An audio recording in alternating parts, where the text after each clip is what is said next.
Hello viewers, welcome to Candid Conversations with Ganesh Kuppala on a special episode today because we have a privilege of meeting the Minister, Honorable Norbert Mao from Uganda here at Uganda House today. So I'm shaking a bit, Minister, because you're one of the biggest profiles on my show. So thank you so much, first of all, for giving this time to us. And on your visit to London, it's amazing to hear from Ugandan minister because most of my audience are British Asians and Indian origin, and also a lot of Africans are of my origins as well. So it's my privilege to sit with you and speak to you today. So to get started with the conversation, Norbert, so shall we quickly go through your role? I mean, I know you're a Minister for Justice and Constitutional Affairs. So what does that mean? Like, what do you do? What's your day-to-day look like? In my case, it's really double jeopardy. I'm a lawyer and a politician. I studied law and graduated from Uganda. Then I went to Yale University for postgraduate studies. My current role is that of Minister of Justice and Constitutional Affairs. I oversee the justice, law, and order sector. The Ministry of Justice in Uganda is basically a service ministry. Okay. We verify and have to recommend for approval all the contracts. Doesn't matter what it is about. We also draft laws that go into Parliament. The Office of the Attorney General is within my ministry. Oh, okay. And it gives legal advice to all government agencies. The Office of the Solicitor General is also within the ministry. We have got the Uganda Law Reform Commission, which can pick up any proposals for changing the law. It is under my ministry. The Directorate of Public Prosecutions is an allied institution. The Registration Services Bureau, which registers businesses and intellectual property like patents and copyright, is within my ministry. The Uganda Human Rights Commission is within my ministry. And all that, including the Electoral Commission, all those are part of the Ministry of Justice outfit. Wow, that's a long list of activities that you do. I'm sure you must be having a big team dealing with a lot of this stuff. Yeah, we do. We do have a big team. The beauty is that is, in my view, a highly professional team because we have all undergone the same training. All right. So our work is pretty predictable. Okay, brilliant. So you mentioned about constitutional affairs, and you also mentioned about justice, legal aspects, and you also touched upon audit general as well, falls under so on your day-to-day stuff, you also deal with the litigations comes across the international arbitrary as well, or how does that Everybody sues the government, as you know. I think every day there are cases being filed against the government. Yeah. Either maybe a military truck has knocked down a vehicle, or somebody has gotten injured, or somebody has been wrongfully detained, wrongfully arrested. Government is always being sued. Yeah. So our lawyers are the lawyers who defend government in court. And also, because the Attorney General is there, and all cases in Uganda are against the Attorney General. All right. So we have these teams of lawyers who deal with the civil litigation. Okay. But the majority are actually in a directorate we call the Directorate of Legal Advisory Services. Okay. We are a kind of legal bureau of standards. We are supposed to ensure that whatever government does is fully compliant with the law. And so while you deal with this, I think one of the major aspects is the transparency that comes into picture because you deal with a lot of this international matters, or you also deal with all the internal country level matters. So the accountability, transparency becomes the biggest thing in justice and legal. So how do you make sure that you're promising transparency to your citizens, that whatever is happening in the country in terms of legal systems, how do you kind of better them every time? Like under your ministry, were there any changes into the constitutional things? Have you brought in any milestone achievements, if you have to call it as? The major milestone that I could claim credit for is mainstreaming alternative dispute resolution. Wow. Like all court systems, we have many cases that have taken years without being decided. We have a backlog. So in criminal cases, as Minister of Justice, for the first time, I could say we have more people who are serving their sentences as convicts than those on remand awaiting trial. Previously, we had more people in detention awaiting trial than those who have actually been convicted. And that's because we are now mainstreaming plea bargaining. Right. We give people the choice to plead guilty, particularly to minor offenses, so that they can be sentenced quickly. Yeah. And if they have already spent a number of months or even years in detention awaiting trial, then they just go home. Another thing we have done is dealing with the convicts or those on remand who have mental health issues. Right. In Uganda, it's the duty of the minister to ensure that they are taken away from the prisons and taken to health facilities. Right. Out of over 400 who were in detention, we now only have 4 left. So we have basically cleared that. And then now we are mainstreaming alternative dispute resolution. That's mediation and arbitration. We expect that Uganda will be Africa's center of excellence for dealing with disputes outside the court system. Right. Incidentally, only 10% of disputes actually end up in court. Oh, that's The majority are dealt with, as I would say, the African way. Yeah. We like to talk generally as Africans. We like to settle disputes because we know we will always be neighbors. But now we are ensuring that before anything goes to trial, we give a chance to arbitration, conciliation, or mediation. And the courts have accepted that. And very many cases are now being settled through alternative dispute resolution. As a result, square miles and square miles of land that was not being used because of disputes and injunctions are now freed for development. That's amazing. Also, a lot of money which has been tied up in the commercial courts, because sometimes you have got to deposit money in the courts. So you could say we have been having billions of dollars tied up in the commercial court system. So I have sort of become like the chief plumber of the judicial system and blocking things. Clearing. It's not easy, Yeah. but things are moving again very quickly. And we have got a very progressive Chief Justice. Brilliant. The President of Uganda is very supportive. Brilliant. And we have recruited more judges. For the first time, we are going to have 4 circuits of the Court of Appeal. Wow. So cases will move faster. We have increased the number of High Court judges to 151 for the whole of Uganda. There is going to be a magistrate in every constituency. So access to justice has been enhanced. And that means that all disputes will be settled faster so that business can keep moving. Smoother, yeah. That makes complete sense. And I've been talking to your High Commissioner of Uganda in UK recently, and I've heard Her Excellency saying that, Uganda is a place where like a lot of cultures come together. So you have like different people like coming from different regions across the world coming and living in Uganda and making the home, right? So in that cases, how, as a Minister of Justice, how do you kind of see into make sure that the religious backgrounds are different, their cultural backgrounds are different, your laws are suiting to those kind of communities as well? So what's your take on that? There's no better person to talk about multiculturalism than our own High Commissioner, Nimisha Madivani. Yeah. She is Ugandan. She grew up in Uganda. Yeah.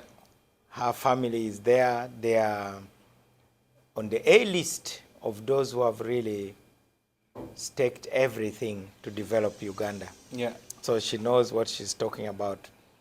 We have a stain on our history because of the rather unfortunate expulsion of all the Asians by Idi Amin. Yeah. He claims that he had a dream that they should be expelled. Now, of course, when you make a mistake, you correct the mistake. And the best thing to do is first you own the mistake. Yeah. That way you have a better moral position to correct it. So the Uganda government established something known as the Departed Asians Custodian Board. Brilliant. To ensure that all the property is available to be reclaimed by the rightful owners. Okay. And these are people who have almost become like a gift also to other countries. They have thrived in Canada, they have thrived in Australia, In UK. they have thrived in the UK. Yeah. Yeah. It shows the spirit of innovation and entrepreneurship. Yeah. These are people who are like, you know, you leave them stuck naked in the desert, and after a few years you find them driving Ferraris. So it showed that it's not really just about the brick and mortar and the merchandise that they left behind. Yeah. It is about the spirit that they carry. True. So we are reclaiming that spirit also, because that spirit was nurtured in Uganda. True. Fortunately, there has been reconciliation thanks to the outspokenness of our president on this issue. We even intend to put in the constitution a recognition of people of Asian origin, Indians and others, to be recognized as part of Ugandan tribes, if I may call it that. And people make mistakes. They think that if you are to belong to a country, then everybody should be the same, instead of in terms of culture, language, and even religious practices. As the Minister of Justice, I can say that we don't really want Uganda to be a melting pot where everybody is the same. Yeah. I would rather our country become something like a salad bowl. Yeah. You know, an diversity. onion shouldn't be a lettuce, That's true. and a tomato should not be a cabbage. Yeah. They can be in the same bowl, but they must maintain their unique characters. Yeah. And I think Uganda benefits ultimately from that. It is really a kind of masala. Brilliant. Yes. Brilliant, yeah. So we want a kind of masala approach. We cannot demand that to be a Ugandan, you must abandon your background, your culture, and your language.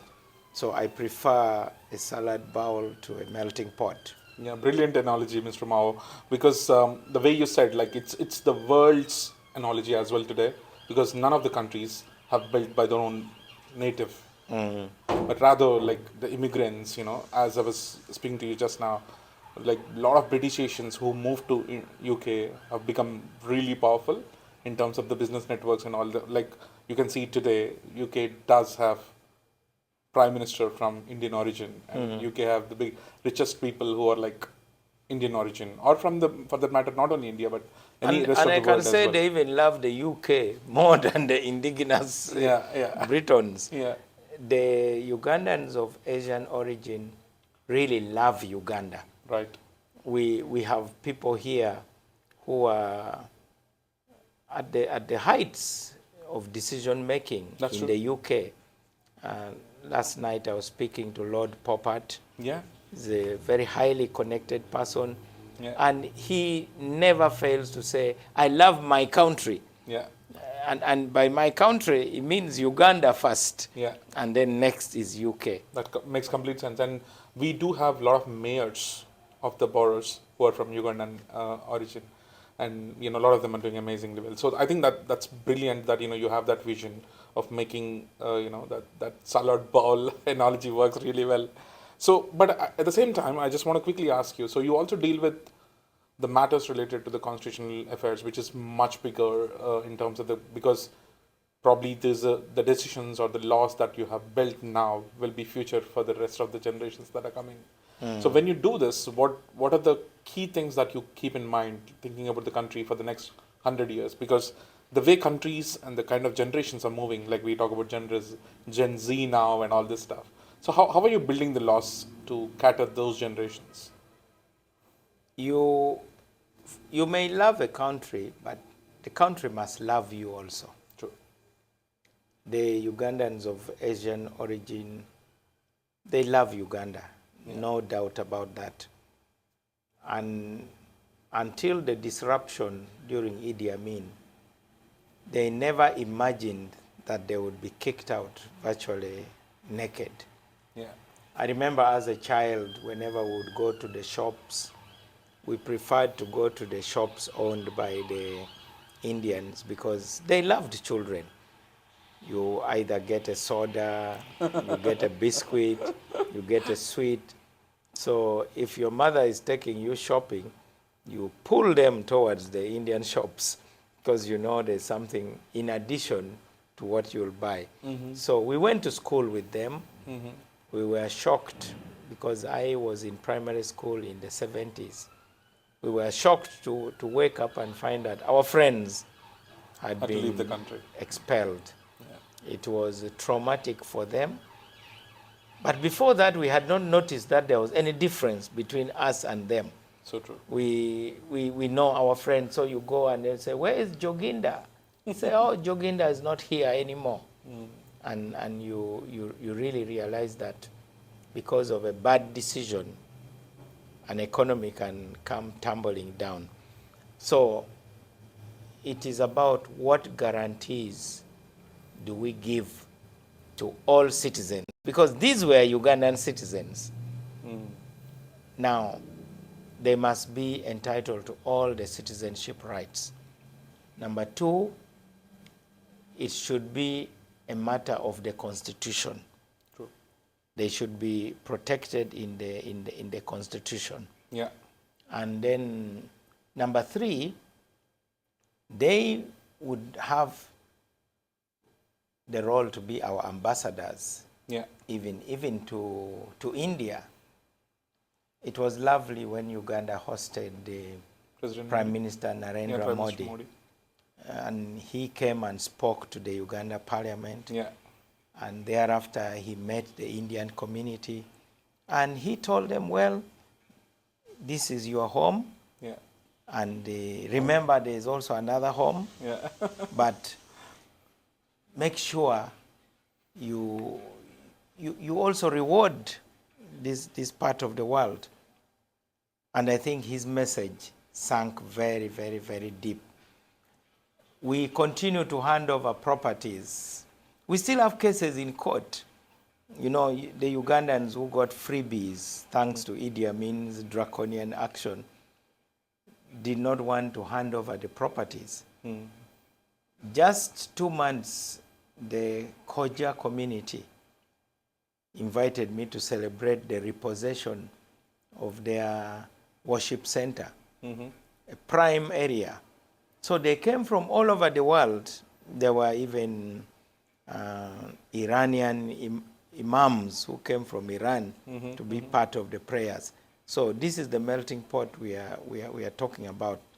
But ultimately, it's my duty to ensure that there is equality before the law. So true. And that there is no line between the so-called indigenous and the so-called non-indigenous. So the only way to cure that is to put it clearly in the Constitution. That's true. That these are part of our country. So true. So true. That's very insightful, Mr. Mao. I now want to quickly digress from that topic to the other one. In terms of, you also deal with a lot of business matters as part of your role. So if anybody from across the globe wants to come to Uganda, because this is one of the another topic, because we met Ugandan Business Network. I'm part of the Indian Business Network in UK, and we met few of the Ugandan Business Network people recently as well. So the conversations always on the business table is about, like, you know, if you go to a new country, how welcoming are they? Is it an easy place to go? Is the law, especially, because I'm asking this because you are the Minister for Law, Justice, and all these matters comes under you. So how do you see that if at all anybody from India or UK wants to come and put their money, invest into Ugandan economy, what are the opportunities now, and what do you see? Like, is it a single window policy? Do you have easy way to get in there? What, like, if you could please explain us. One of the first laws that the current government enacted was the investment code. Okay. Under the investment code, anybody who is coming to invest in Uganda immediately gets an investment license. Okay. It's very easy to get. And the investment license comes with a lot of incentives. You have 5 years tax-free. Okay. You don't need to pay any taxes. That's for the corporates and small-scale businesses? Everybody who is Okay. investing up to a certain amount. Okay, okay. And if you are investing outside metropolitan Kampala, that's the capital city, the incentives are even more, because then you are creating jobs away from the city center of the capital. Access to land is guaranteed for investors. The country has created so many industrial parks where you could say these are shovel-ready projects. You are just shown a piece of land where there is water, there is electricity, there is a sewage system. So all you do is you come and build your structure and you start manufacturing. We have also enhanced infrastructure and access from industrial parks to the borders. The government is working hard to ensure that it is easy to export. The government of Uganda is even building a road in the Congo, which is a big market. Because of Uganda's location at the center of the Great Lakes, you can access the market in South Sudan, in the Congo, in Rwanda, in Tanzania, Kenya, and you can even go to Somalia. Our flagship airline, the Uganda Airlines, has now been revived. And there will be a lot of ease in transporting cargo. The main thing also is that there are no restrictions on repatriating profits. Nobody is going to ask you how many dollars or pounds you are taking out of Uganda. To that extent, we are really a very, very free and open economy.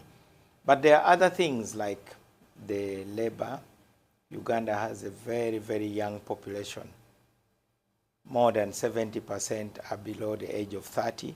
That's amazing. That's a huge labor force. And the labor is affordable. And I think... now you, sorry to break your flow there. Is that skilled labor, or like when you talk about 70% of youth population, that's an amazing we have resource. got over 20 universities that train people in skills like IT, which we didn't have when we went to school. We have got a lot of people trained now in the petrochemical subjects. That's interesting. Because Uganda has got a huge deposit of oil and gas, which we can't even consume. We are building a pipeline to evacuate it. Uganda has huge mineral deposits. All those are opportunities for investors. Now that we are going into the electric car age, recently huge deposits of graphite and lithium have been discovered in Uganda. Amazing. Even natural gas. So investments in green energy projects can now be done in Uganda. All those who have come to Uganda have found that their profit margins are very, very high. Makes sense. So for all the noise you hear about Uganda, those who know that they can make money when they come to Uganda are very quiet. Because they know what is going on, they know the truth, and they can filter out the noise. That makes sense. That's brilliant. You actually brought up really interesting topics, Mr. Mao. One is about your youth population of 70% or more, which is the struggle for Europe, right? You know, European countries or some rest of the world, some other parts. Like whereas if you look at India or Philippines or countries like yourself, Uganda, has the large number of youth populations, and today's generation is all about human resources. If you have more human resources, the countries, because like if you talk about 20 years back, the richest companies in the world are somebody who's manufacturers or oil and gas. But today, if you look at the richest companies in the world, corporates, they are the services sectors and they are into technology field where there's no properties. It's not about properties. It's all the human resource and the minds, brilliant minds that Yes. capture all the economy now. Okay, that's The brilliant. other opportunity is in the tourism sector. Yeah, and even agriculture sector, I isn't it? don't think there is a more beautiful country like Uganda. Those who go gorilla tracking. Yeah. We have the second largest freshwater lake in the world, Lake Victoria. And that's the only place where gorillas live, is it? Well, at the moment? they wander between Uganda, Congo, and Rwanda, Okay. but the majority of them are in Uganda. Okay. We have got the snow-capped mountains of Rwenzori. The River Nile starts its journey to the Mediterranean Sea from Uganda. We have the most fertile soil, very moderate climate. We don't have extremes of temperature. We have got companies that are from Europe that are investing in square miles and square miles of farmland. Makes sense. And they are making lots of profits. They are exporting as far away as Australia. For instance, Amathion is a German company. I think they may be having close to 100,000 acres of farmland in the north of Uganda. So commercial farming is another huge area for investment. So the opportunities are there. Yeah. The investment climate is there. We only have to deal with the negative vibes that are spread by people with narrow agendas. Yeah. And they don't know that actually they are spitting against the wind, because Uganda is unstoppable, because we have what others don't have. Absolutely, makes sense. I think the only solution that is to that is like speaking out loud, clear. That's on why every I'm so platform. happy to be on your show. It is a huge, it is my kind of pulpit. Yeah, makes complete sense. Yes. All right, let's get into the UK-Uganda relationships quickly, because you're here in UK. I think it makes more sense to talk about that topic now. So how do you see the bilateral relationships are going between UK and Uganda, and where do you see it for the next 5 to 10 years? The UK used to be part of the EU. Yeah. So there are ways in which we are dealing with the UK as part of the EU, but now we are dealing with the UK as UK. I think the UK finally decided that it was not a country but a continent. So after Brexit, I think now UK believes that it is a continent. We export a lot of things to the UK. Okay. Because we have got organic food, vegetables. We have the best freshwater fish, the Nile perch and tilapia. And as you know, the UK was in charge of Uganda for close to 70 years. Yeah. Yeah. As a colonial power. Yeah. And when they left, immediately, even before they left, around 1961 or 1960, Uganda's first mission abroad was the one in the UK. It was opened, which means that even though we are no longer a colony, we only change the relationship. And sometimes there are hangovers. You know, when you take a drink, you may wake up in the morning and you're still having the after effect. I think many of the big colonial powers still have a bit of hangover, and they sometimes forget that, you know, these are now sovereign states. True. And they may not know that we have other platforms through which we work. Uganda is a major player in the community of nations known as the Commonwealth. Yeah. And many of the issues, whether we are in agreement or whether there is discord, the Commonwealth is a forum where we talk frankly as a family. And we have found that the multilateral arrangements sometimes are more effective for dealing with contentious issues. Bilaterally, we have cooperation in the field of fighting terrorism. The UK recognizes Uganda as an anchor state in a very volatile region. Yeah. We have active volcanoes all around Uganda. And anybody who wants to do an experiment, just remove Uganda for 2 weeks and you'll see there will be a domino effect. Yeah, States will start collapsing. that's true. Those who have a strategic mind appreciate Uganda's role in that. Number two, we cooperate in dealing with the refugee question. Uganda hosts almost 2 million refugees. From Somalia? Somalia, South Sudan, Congo, Burundi, Eritrea, Ethiopia. Okay. We even received Afghanistan refugees. Many people have forgotten that Uganda was among the first countries to offer to host refugees from Afghanistan. It's incredible. So our open policy is based on our own history. There was a time when we were also refugees. So anybody who thinks that Uganda is not compassionate in any way definitely does not understand Uganda. So that's an area where we cooperate. The UK development assistance has been unstable because of a number of issues. There are issues where we respectfully disagree and they make our relationship a bit bumpy, like the current anti-homosexuality law in Uganda. Yeah. But we do not want, as they say, we don't want to major in minors. That's not a big issue in Uganda. Yeah. So those shouting from mountaintops with megaphones, I think, don't understand our country. It's our duty to explain. And we think when you have friends, when you have friendly international relations, bilaterally, say Uganda and UK, there's need to have understanding. And understanding does not mean agreement. True. There are things that the UK does that we understand as Uganda, but we don't necessarily agree.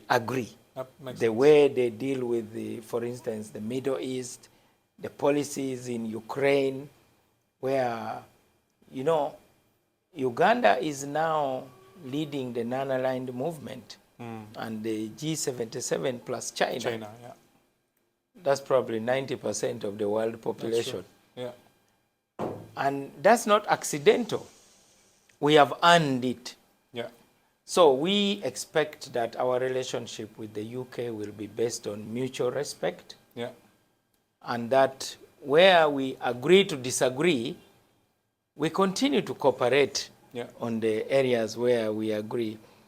One of my teachers used to tell me that when you are sitting in an exam, don't spend too much time on the difficult questions because the clock is ticking. Yeah. Because the teacher used to tell me there are no marks for courage. Yeah. The examiner will not give you extra marks by saying he really struggled with this hard number, even though he failed it, but we must give him marks for courage.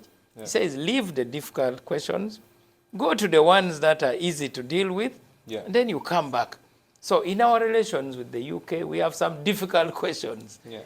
And we do not respect those who want us to waste a lot of time on the difficult questions. Yet it is a whole paper, a whole exam, and we don't have all the time in the world. Sure. Complete makes sense. Because you're talking about a lot of this agriculture products, shipping into UK. A lot of the bilateral movement of the kind of agri products and also coffee and also all this stuff, like the trade stuff, can still go. I mean, there is... We have the best tea. Yeah. We have the best coffee. Yeah. And we now have changed our policy. We want to start processing the finished products from Uganda Okay. so that we export after we have added value.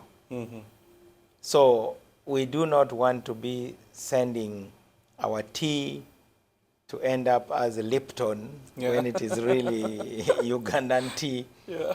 And we are even now storming the market for cocoa.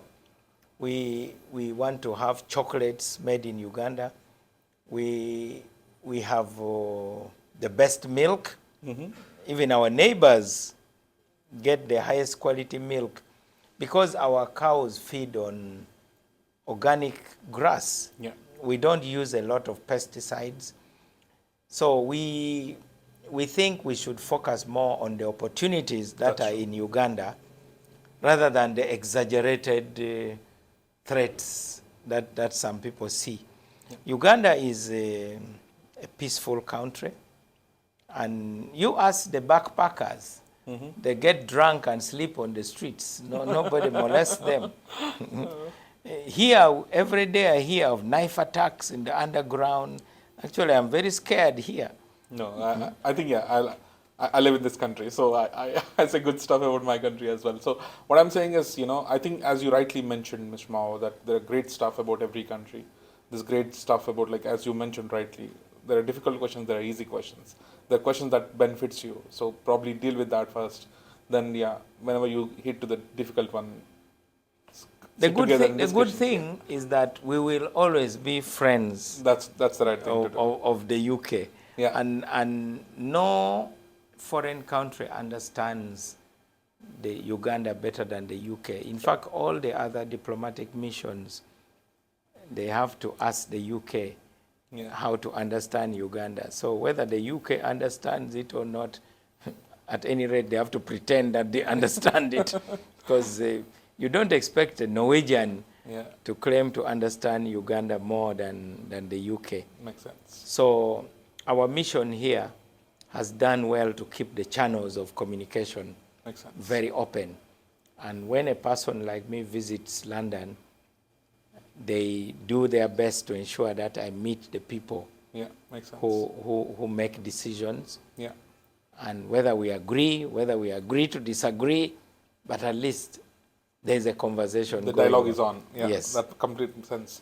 Okay, I quickly want to touch upon one more interesting topic across the world is climate change.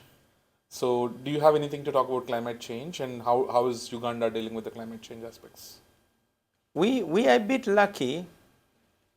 Our problems came largely from armed conflict. When there's armed conflict, then enforcing environmental regulations are severely reduced.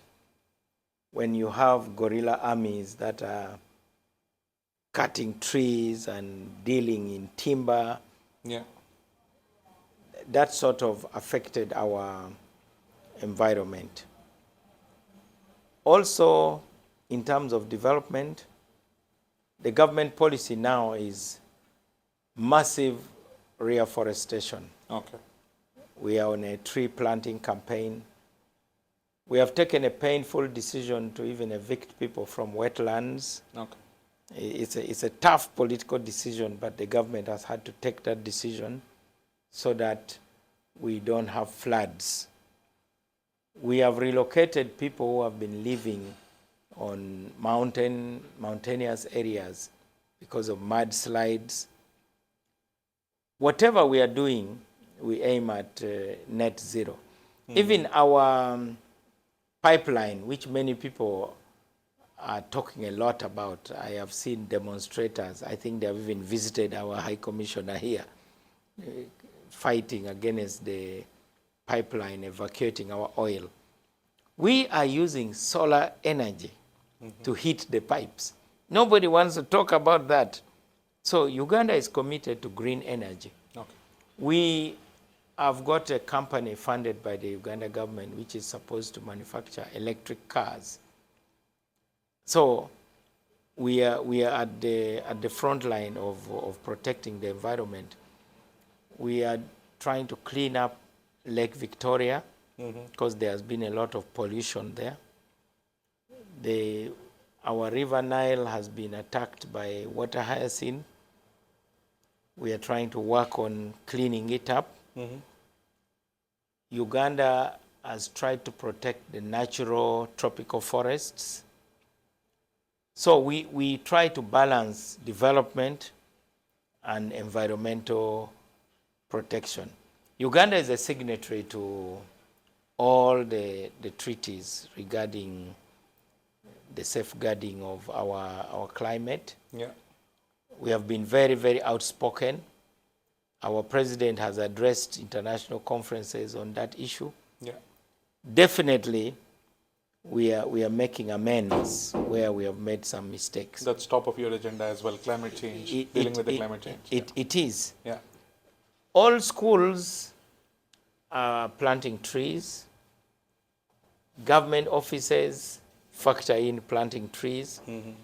The army is at the forefront of the reforestation campaign. They are planting trees all the time. So we hope that we can be counted among those that are truly committed to the protection of the environment, alongside our natural advantages, like having this Lake Victoria, which is the biggest reservoir in Africa of fresh water. Yeah, brilliant. Okay, I'm almost towards the end of the conversation, Mr. Mao, but I'll close with the last question. So how do you see the India and Uganda trade relationships or the bilateral relationships in the next few years? How is it looking like? If you can close with that, that'll be nice. The focus will mainly be on technology transfer. Okay. India is far ahead of any country in Africa in terms of electronics, in terms of machinery. Yeah. So India is a big source of equipment for our factories. Right. For those who want manufacturing.